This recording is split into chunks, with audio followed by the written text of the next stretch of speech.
Brooklyn couldn't do anything to stop the Celtics whatsoever as they really made history finishing out this one, 148-111, the final. We're going to break down all the numbers here for you. Welcome into Celtics Post-Game Live. Kayla Burton, Chris Forsberg here with you, as well as Kevin O'Connor from Yahoo Sports. I mean, Kevin, I'm going to start with you. Just numbers for numbers, shooting 67% overall, 65% from downtown, 81% from the line. The effective field goal percentage, 80.8, number one in the NBA. What's your takeaway, Kevin?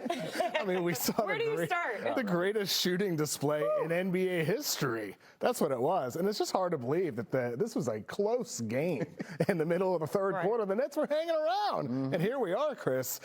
Greatest true shooting percentage in the NBA history, greatest effective field goal percentage in NBA history. It's hard to fathom that the Boston Celtics put this up tonight, but this is what you can see. An offensive explosion. They have a bad game to end their road trip. They don't shoot well, one of their worst performances of the season, second game of a back-to-back. And then tonight, the total opposite with Vooch and Jaylen Brown and Pritchard all going off. The one thing I couldn't shake throughout this game is the Celtics just had the most historic offensive output in league history, and that's before Jason Tatum comes back. I'm glad you said that. Pray for the league if this happens. No, but look, the offense was so bad against Denver, and that's understandable. They haven't responded always well to physicality and the way that teams like that can make you uncomfortable. Second night of a back-to-back, everything that went into that. But to come home on what's usually a little bit of a tricky game and find a way to be as crisp as they were really throughout the game, besides the missed free throws at the start of the game, which is hilarious to look back on now, they were just rolling to a whole nother level. And it's a reminder, they'll probably crawl up. Like Denver was a little bit ahead of them in offensive rating. Like a night like this might be enough to push the Celtics back towards the best offense in the league.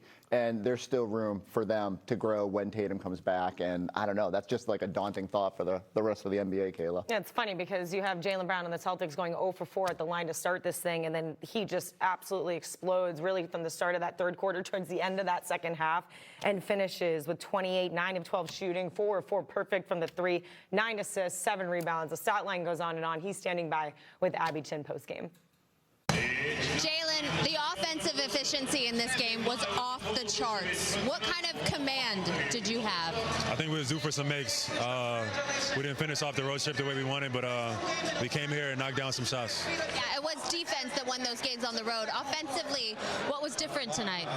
We just made shots. I thought that we've been doing the same thing, like playing against the advantage, creating an advantage, and then making the defense pay for whatever they give up. Vooch was aggressive. I like when Vooch is aggressive, so that was good for us. We know how proud you are of this group. How much fun are you having? Winning is fun. You got in the league, you got ups and downs. You just got to find a way to win. I'm grateful to wake up every morning. We're blessed, so I just smile and play Celtic basketball. It shows. Jaylen, thank you. Congrats. Thank you. Jaylen Brown there, 28 points to finish out the night. Guys, Scal, Drew, I know you had a heck of a time just returning home, and I know Dick Lipe was on his computer going nuts on the keyboard just trying to maintain the flow of this game and the outrageous shooting percentage that the Celtics finished here with tonight. Yeah, Kayla, I was just about to say we saw Dick Lipe leaving about 30 seconds ago. I said the only bad news about this performance is poor Dick Lipe's not going to get any sleep tonight. He is going to be in the lab looking up effective field goal percentage, true shooting percentage, raw field goal percentage. Yeah, I've never seen a shooting display like that. It felt like it was Pleasantville, and everybody was making shots, but they still did it the right way. This was a blowout. They could have stopped playing defense. They could have been taking bad shots. They didn't. They executed their offense. They're the standard here that the Celtics have set, Joe Mazzulla and his coaching staff have set, and the players are living up to that standard. Just think about how many games there have been in NBA history. And if we're talking about effective field goal percentage and true shooting percentage, go back to the advent of the three-point line almost 50 years ago. How many games have happened since then? What we saw tonight was incredible. You don't know that answer? Well, Dick Lipe's going to tell 100,000 games. It's ridiculous how many games there have been. And so for the Celtics to do what they did tonight, it was kind of cool to be here. Yeah, and I think, like, to me, everything switched in the last 2 minutes and 21 seconds of the half, where Jaylen Brown sort of imprinted his thumbprint on this game. From that point on, it was like everyone follows suit, and I think that's the reason. There has to be a jump start point from that. I know they shot the ball well in the first half. They were making 6 for 6 from 3 in the first quarter, but I really felt like that was a turning point in this game. Do you see Vooch getting more comfortable by the game?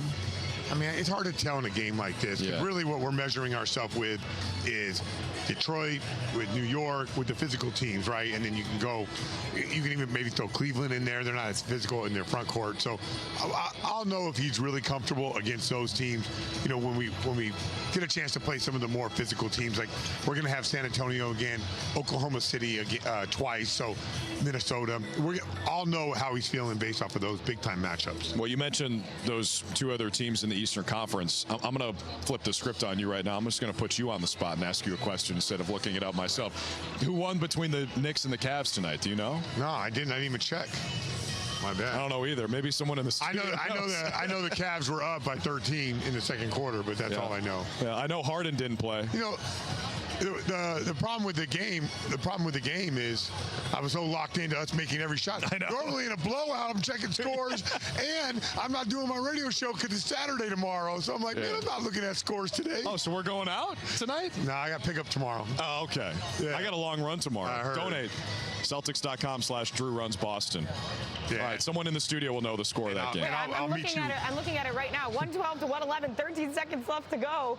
I got to say bye to you guys and tune into this because also the Cavs, I believe, are without. Kayla, can you tell us who's up? Yeah, sorry. I'm bearing the lead. The Cavs. Okay. Cavs are up 112, 111, now 13 seconds to go. And Donovan Mitchell and James Harden both not playing. Both out. Wow. I wish I could update you in 13 seconds, but guys, I think we have to go to break, so maybe come second half. All right, I got to stretch. Listen. Yeah, no. Cavs are for real. With the addition, not just Harden, everyone's talking about him. Don't forget about Schroeder. Schroeder's a winner, and he's going to get the most out of his minutes. So I'm a fan of it. We play him one more time, right, on a Sunday game? Yes. Yeah, I can't wait to watch that matchup. Yeah, I'm like looking at my phone to see the result of this. I don't know, maybe there's a timeout. We'll update you guys, but hey, way to hang through. Just such an incredible offensive showing here tonight by the Celtics. You see it there, a 37-point dominating performance. Jaylen Brown leading the way with 28, as well as Vucevic with 28, 11, 4 dimes as well. And then Peyton Pritchard does what he does off the bench with 22 there. We're going to dive, I think, Chris, you mentioned it best too, and Kevin, you know, the fact that they did this without their superstar in Jason Tatum is just unbelievable. I know you got the Cavs. We'll give you an update when that game goes to the final. But I do want to get into the third quarter specifically, Chris, because like this is where I just think Jaylen Brown, he got the juice going towards the end of the second quarter, going into the half, came out third quarter, really dominating and setting the tone. What changed collectively? I mean, they started playing a little bit of defense, where in the first half you were kind of just okay to trade buckets. But I did like the way they finished quarters. Like there's been a big talking point with Joe Mazzulla about finishing quarters, right? And we know Peyton Pritchard's going to hit buzzer beaters at that point, but sometimes the Celtics let go of the rope, and let's say like a 10-point lead evaporates, and now you're at halftime and it's close, and you got to fight a little bit more. Jaylen Brown finished that second quarter dominant.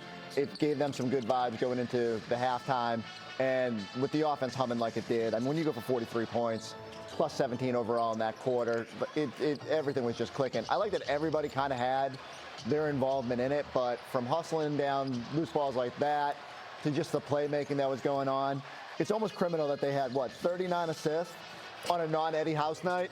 I know. Like I feel like he's sitting at home. The special number 25. He's definitely at home in Phoenix, you know, thinking like, damn, I missed the Celtics' best assist game of the year. Eddie, we're thinking of you. And when you have assist numbers like that.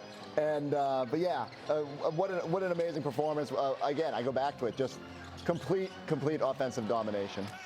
Absolutely was. And I felt like Scal was right on when he said they did it the right way. There was a play in the middle of that third quarter, the Nets are hanging around, and Jaylen Brown, who calls himself the best two-way player in basketball, I thought he made one of the best two-way plays that you can make. It's a tip ball around the half-court line, loose ball, gathers it in the corner of three, finds Keita in the middle of the paint for a layup. Those plays like that set a tone, and that's what Jaylen Brown has done all year long. And after the stinker against Denver, this was kind of a get-right game. First game back home, get it right. I thought it was really an interesting game for them, just feeding Vooch against a weak Nets front line. Vooch in that first half got fed in the paint over and over, hit some threes as well, but the Celtics were last in the NBA with total post-ups at the time of the Vooch trade.